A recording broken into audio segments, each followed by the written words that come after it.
We saw previously that we didn't really have to worry about scope.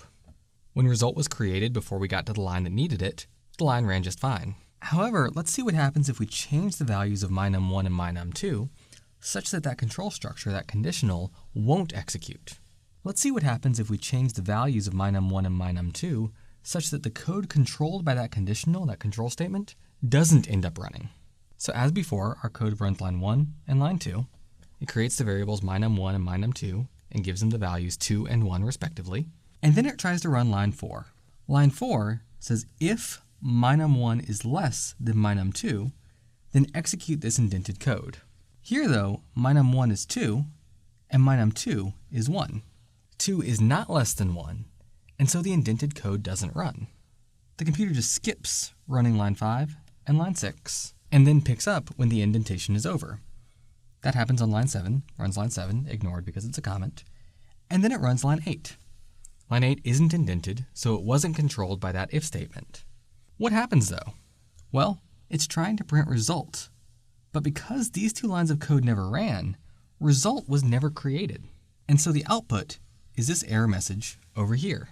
It tells us that on line 8, it encountered a problem with the line print result. And the problem was a name error, specifically that the name result was not defined. In other words, we hadn't created a variable called result. But we created the variable called result right there on line 6, right? Well, technically yes, but line 6 never ran because that control structure, that if statement on line 4, wouldn't let it run. And so as far as Python is concerned, result doesn't exist. So when we try to print that, we get a name error. This is the danger of scope in Python. When everything is working correctly, scope in Python is relatively easy to understand because you can think of the control structures as just determining what lines of code run in what order. The result is those lines of code running as if they had been written that way in the first place.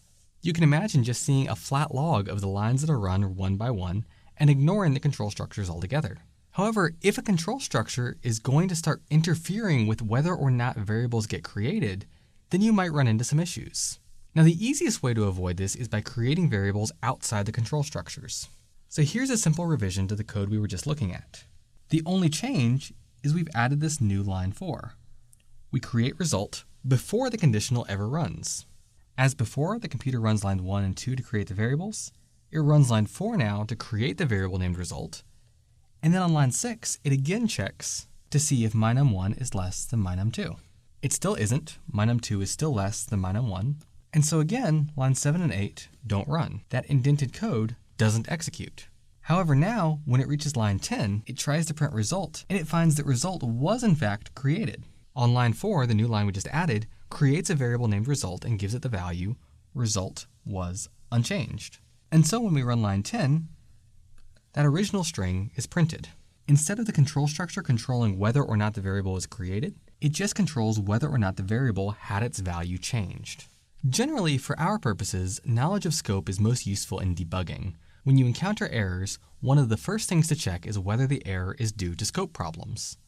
Are you trying to access a variable that was created inside a conditional that didn't run?